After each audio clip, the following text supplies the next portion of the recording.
Welcome to the Library of Congress National Book Festival.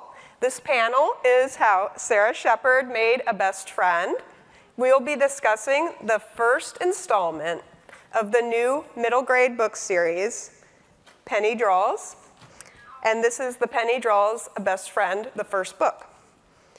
And I've read the book. I felt connected to the characters. I really felt like middle school age and early elementary school, that late elementary school to middle school transition is very hard. And so it shows how Penny goes through those trials with friendship. I am Carolyn Belefski, and I'll be your moderator today. I'm a cartoonist based in Washington, D.C., and I'm known for my comic strip curls. I also work with Joe Carabeo on the comics Black Magic Tales, The Legettes, and French Fry Club. And I've drawn comics for the Obama administration, White House, and I work as a professional visual communicator, designer, and illustrator full-time. Sarah's here. I would like to let you know that there will be a Q&A at the end of the event, so start thinking about your questions. Her book signing is right after this panel at 11 a.m. to noon at Hall ED, Level 2, North Building in line 13. So Sara is the New York Times bestseller of 2 young adult series, which were both adapted for television, Pretty Little Liars and The Lying Game. So Sara, that's a lot of lying. It's a lot of lying. And she's written books for adults, including Everything We Ever Wanted. And you've gotten a Master of Fine Arts from Brooklyn College, and she currently resides in Pennsylvania. So Sara, my first question is, what inspires you to write? Write in general? Yes. I have always loved writing. Even when I was really little, my sister and I made up imaginary world, and we were always telling stories to each other. So I have always loved to tell stories, and I've always loved to write them down since I was a little kid. I think I would be doing it even if it wasn't the thing that I do for a job. Yeah, and in Penny Draws, Sara draws. So it's really interesting to see how you transition from novels, books with full words, and then here you have cool illustrations that emphasize the story, that show all the funny parts. And I find it really awesome that you transition so nicely and even handwriting all of the dialogue that Penny thinks about. So yeah. Can you tell us about your process, how that came about, and how you wanted to now get into the illustration realm? Sure. Well, who likes to draw? And who draws during class?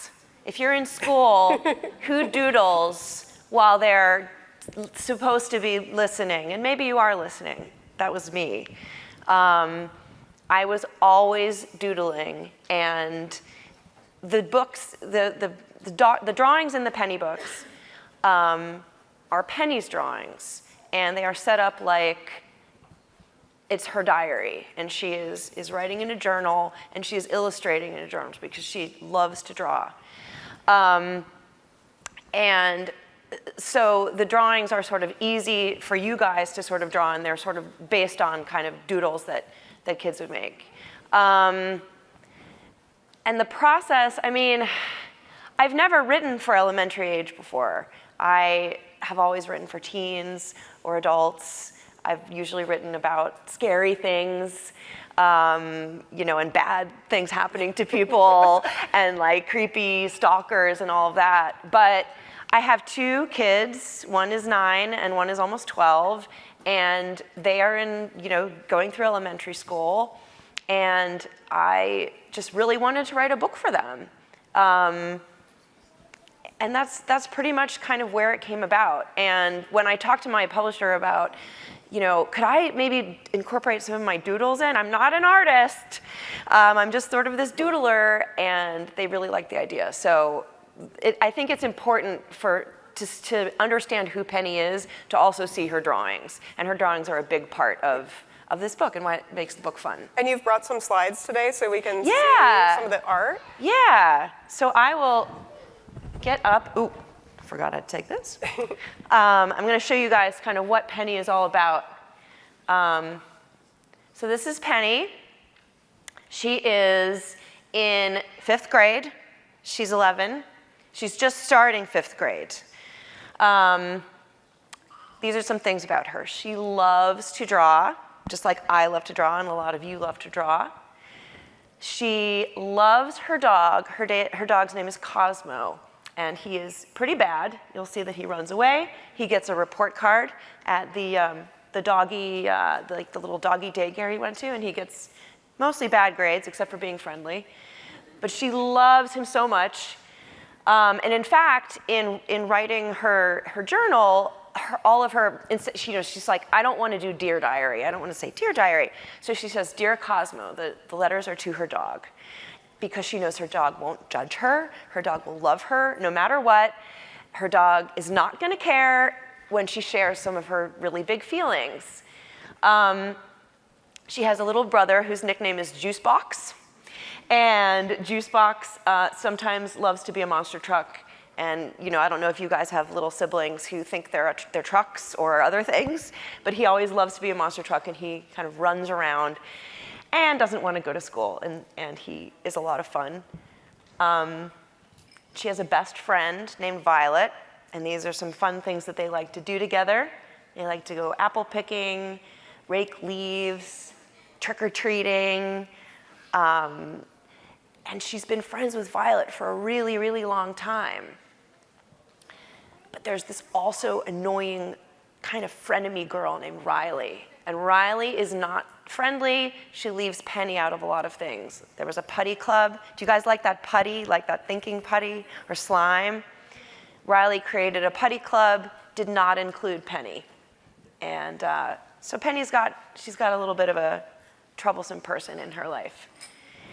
Penny also has really, really big worries. Do any of you guys worry about stuff? I worried about all sorts of things when I still worry. But she worried about the weird clown that she saw in the ER. She worried about ball pits. Ball pits are she worries about the germs in ball pits. She worries about somebody wrote on the inside of her desk, and she doesn't know who it is, and she doesn't know what it means. And it says, I am Bugman. She doesn't know what that's all about. She also wrote a huge list of things, and because I am peering around, I can't tell you, but I think one of them is coming face to face with Bigfoot. She has a huge book of all of the things she worries about. Some of them make sense, some of them don't make sense. And her friend Violet is, it feels like these worries are sort of spiraling around her and like blinking lights, and they're taking over her life, and her friend Violet is sort of like, Penny, hello. But she has a feelings teacher, and this book is kind of about her talking through her feelings and her kind of dealing with some friend issues. And she meets a few new friends, a girl named Maria. I'm going to go through this quickly because I know we don't have a lot of time. She meets a friend named Christian. And these are just the drawings, and hopefully you guys will check out the book to sort of see what these panels are all about. And a boy named Rocco, who she was afraid of at first because he was kind of big, and he had big hands, and he had scrapes all over him, and she was like, oh, he must be intimidating. But he actually ends up being really nice, which goes to show you don't always know what a person's going to be like. And we're not going to get into this, but these were some inspirations for and maybe we can get into that once we go through some more questions. So I know one of the slides you showed, and when we talked earlier, and I was like, it reminds me of Roz Chast, and then you were like, actually, I have that in the presentation. So can you talk about your influences for writing and also for illustration? Yeah, so I love graphic novels. There were not a lot of graphic novels when I was a kid reading. Mm-hmm. Now, of course, my kids, I love the Dog Man series. I loved Captain Underpants. I love Wimpy Kid. All of those. I have 2 boys. So, all of these silly, I think there's one called like Pizza and Taco or something. Mm-hmm. And, just, there's so many that we've read through, and they're all so silly. There was one called Clyde. and I think he was like a bunny. I don't know. There are just so many good graphic novels these days. So Definitely. I've read a lot of good graphic novels. But when I was growing up, some of my influences were, well, these were some characters that my sister and I drew when we were growing up. These little square-headed guys. And we made so many stories about them. But some of my influences were, do you guys know who that is? Yeah, that's Calvin and Hobbes. So when I was growing up, I read more cartoons or comics. And the Calvin and Hobbes comic strip I loved. And I would read all of the books. We had all of the books. And it's about a boy and his tiger, his pet tiger, but he imagines the tiger is like a real tiger. Do you guys know who this is? Garfield. I loved Garfield. I loved how the jokes were structured, and a lot of my jokes are sort of structured in 3 panels. Do you know who this illustrator is? Do you know who this is from? Yes, Roald Dahl. Yes, this is the author, the illustrator's name is Quentin Blake. He's the illustrator for the Roald Dahl books, Charlie and the Chocolate Factory. I think this was George and His Marvelous Medicine. Fantastic Mr. Fox. I loved Roald Dahl, one of my favorite authors growing up, and I loved the drawings. I thought they were just so whimsical and fun, and you'll notice a trend that all of these characters have big, bulging eyes, and my characters also do. So I was definitely inspired by that. And this is Roz Chast.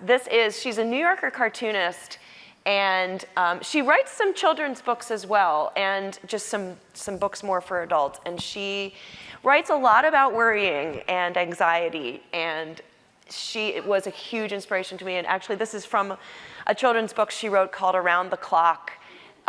It's for kids, very, very silly, and it sort of shows what kids are doing at different times of the day and the night. And this kid woke up and totally made a mess in his kitchen. And my kids read this as toddlers and then into being kids, and just love her too. So she was a huge art inspiration, for me to start drawing. Yeah, and then also the anxiety of it. She does seem very worried, and it's also, obviously she published in the New Yorker. She's very New York. Yes. And from that, the main overview of Penny is the anxiety, the fear, the worrying, and then we're introduced to this feelings teacher. Yes. And I think this is a whole new thing in schools. I don't know when it's been implemented, but yeah, I feel like a lot of schools have this resource now. Yeah, I mean, definitely sort of with mental health has been a bigger push in schools, and just understanding that a lot of kids have, there's a lot of big feelings and anxiety and worries, and, we've been through a lot in the last few years of changes and all that, and I think there's been a lot more counseling and teachers checking in and all of that. And there's nothing wrong with going to your, that resource in your school and talking to somebody or talking to an adult, just somebody you can trust with your feelings. So I just wanted to make that a big priority in the Penny books. Mm-hmm. And she meets some surprising friends who also, she finds out, talks to the feeling teacher. Which I think is great, because then they form like their little gang. Yeah, they form sort of a crew, and she finds out later that a lot of people are talking to the feelings teacher. And maybe they're not telling each other that they are, but what we find out and what I realized, I thought I was the only one when I was growing up worrying about things, mm-hmm. and taking everything so hard and all of that. But what you kind of find out is everybody is going through it in their own way. And that's their connection. Yeah. So also from that, it's interesting because we have the art aspect, we have the writing aspect, we have the anxiety, and you bridge it all together really well. Thank you. So if you're ever feeling those emotions, I feel like Penny helps out a lot of people, will help out several children this age group, because it's difficult. When you have a few best friends and you're young, they mean the world to you. So if anything happens between you and you have friction, this book is great because it will teach you, it happens. Probably everyone has lost a friend for whatever reason, and sometimes there's no reason. Yeah, yeah. Sometimes you're like, what did I do? I was just me. But I think another thing about the book that's been so much fun for me to write, I mean, most of what I've written before, Pretty Little Liars, and all of that, has been scary. I mean, mostly really scary and really tense and, you know, full of mystery and twists and turns and things like that. And with this book, I got to be really silly. Yeah, there's some anxious moments and there are things to learn from this book, but there's a lot of just silliness and just jokes and, you know, her worries are big worries, but also some of them are totally out there.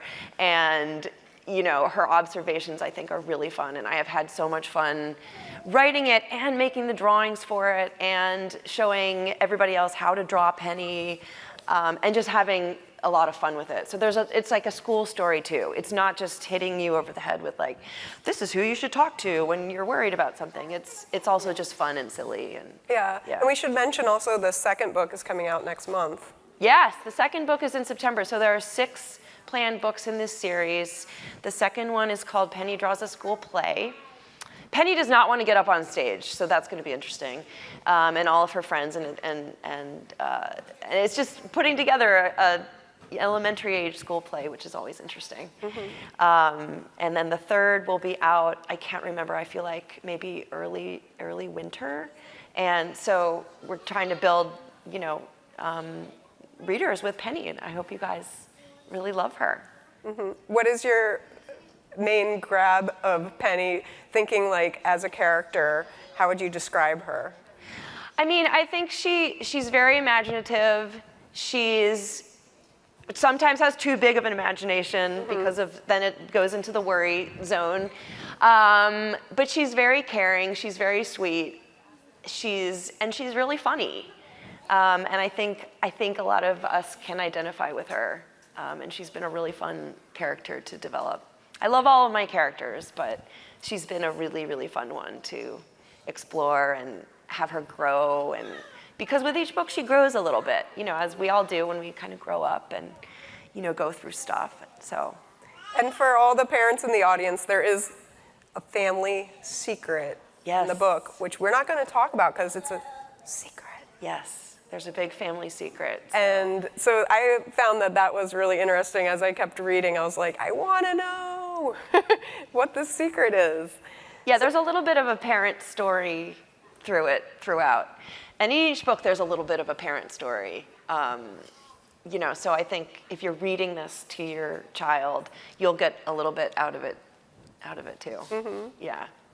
So we want to start taking questions soon. So think about what you want to ask, because you have the author and illustrator right here in front of you, and it's the perfect time to come up with questions.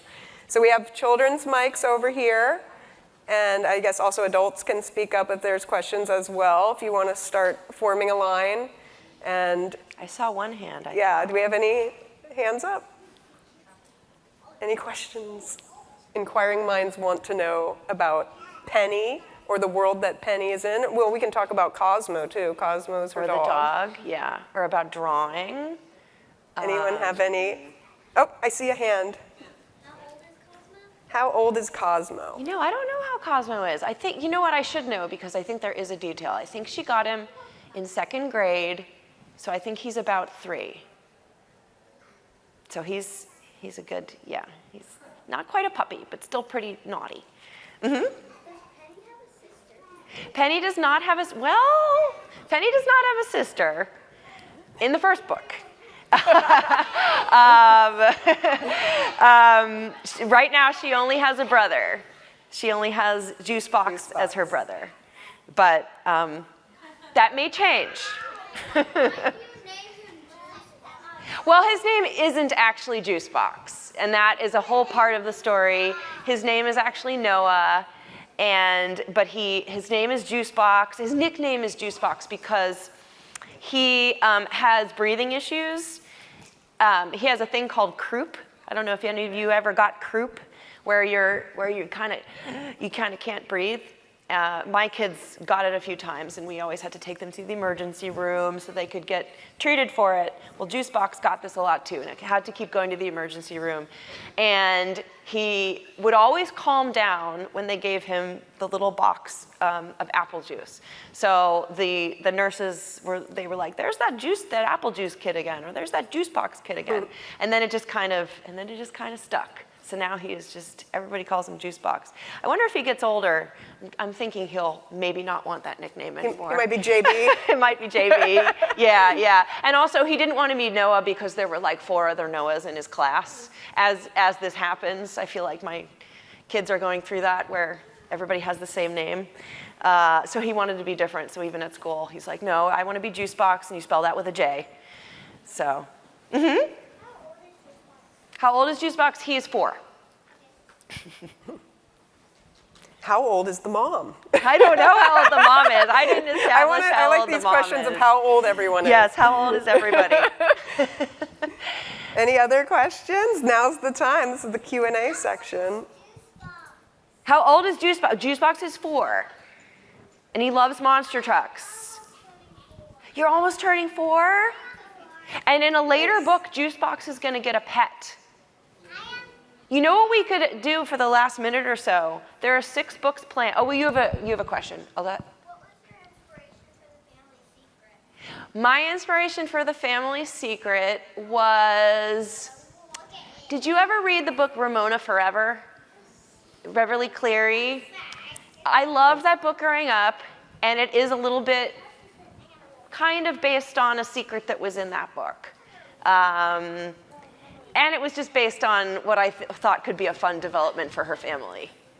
So you should check that book out. That is a really, really good book. I got a question here. What inspired you to give her a little brother? I thought it would be fun. You know, I don't know. This was like, sometimes when you write, I don't know if this happens to you, if you guys like to write, sometimes things just come out. And you know, I was drawing like Penny, and I just was like, and I was sort of making, here's the things that I like and I don't like. Because often before we start writing the actual words of a book, we kind of want to develop what our character is like. And you know, she was talking about, oh, I love dogs, I love this. And then she was like, but my little brother, and all of a sudden I just drew this little brother. And my little brother drives me crazy because he thinks he's a monster truck all the time. And I drew him, you know, racing around. So I don't know where it came from. It just kind of came out of nowhere. I didn't have a little brother growing up, so I don't know. But it sometimes happens when you write. It's like magical, where you just get this idea out of nowhere. And sometimes the characters write themselves. Oh, absolutely. Yeah. I mean, sometimes they do. And with Penny, it's interesting because I will write the words first, and then I'll draw, and I'll get a funnier idea when I draw the pictures that I didn't even realize for the words. So then I'll have to go back. So they kind of work together. I saw a couple adult questions. We're just starting the book, and maybe it's after the book, but in the picture she draws of her friend, there's inside jokes. Did you picture actual inside jokes that made? Yeah.